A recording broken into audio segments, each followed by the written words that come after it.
ધીમો અવાજ આવે છે. જય સોસાયટી. જય સોસાયટી.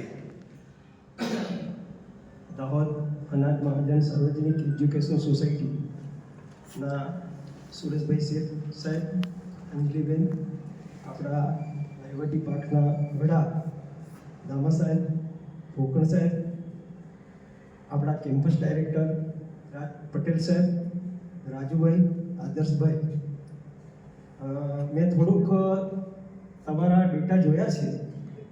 તમે લોકો બધા 36 જણ છો, એટલે પેરોલ મુજબ 36 જણ છો અને હું એક આવ્યો સાહેબ, એટલે 36 ને 37 ના 37 નહીં. અહીંયા આપણું ગણિત થોડુંક આપણે બદલીશું. મહાભારતનું યુદ્ધ થતું હતું ને ભીમ છે ને યુદ્ધમાં પાછળ રહેતો હતો. કેમ કે કોઈ યુદ્ધને જોઈને ભાગી ન જાય.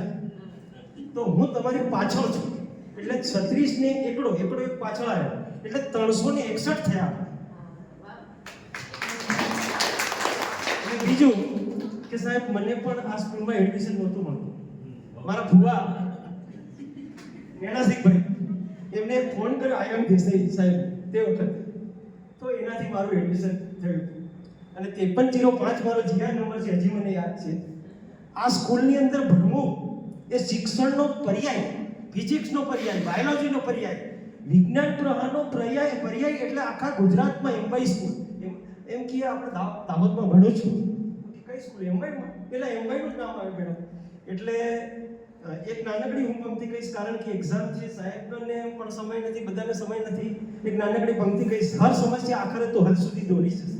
જિંદગી પાસે ખુલાસા માંગવા જેવા નથી, માંગશો તો તે તમારા ઘર સુધી દોરી જશે. ડૂબવાનો ભય વમળની તીવ્રતાને બમણી કરે, હોય સાહસ તો તે તટ સુધી દોરી જશે. તમે બધા મારી સાથે છો. પંચાલ સાહેબ છે, રાઠોડ સાહેબ છે, આ 36 નો સ્ટાફ છે. 361 જણ આપણે થયા. જિલ્લામાં ફરી પાછું આ જે મંડળની આપણા પર, સમાજની આપણા પર આશા અપેક્ષા છે. અત્યારે સાહેબ ડીઓ સાહેબને હું કહું કે શિક્ષણનો થોડો ટ્રેડ બદલાયો છે. મોટાભાગના વિદ્યાર્થીઓ દાહોદ જિલ્લામાંથી બહાર જાય છે, એ થોડુંક ટ્રેડ બદલાયો છે. એની સાથે આપણે કેવી રીતે એ ટ્રેડમાં ફરી પાછા ભળીએ અને શાળાને ફરી પાછી કેવી રીતે આગળ લાવીએ, એના માટે થોડું મનોમંથન કરવાની જરૂર છે. ચોક્કસ મને થોડોક સમય આપજો. હું તમારી સાથે છું, તમારી પાછળ છું, તમારી આગળ નથી, તમારી ઉપર પણ નથી, તમારી નીચે પણ નથી.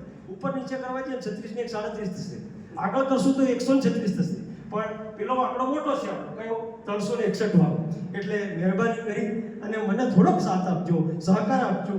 સાહેબે એમ કીધું છે કે વસંત ઋતુ છે, તો એના પરથી પણ મને એક નાનકડી પંક્તિ આવે છે. વસંતનો વૈભવ સંબંધો છે ન ભાવ, આયુષ્યના વૈરાન રણમાં આપણે કહે કોણ દર્દ કોણ દવા. આપણે કોઈકના માટે દર્દ બનીશું, કોઈકના માટે દવા બનીશું. અસ્તુ. જય હિન્દ.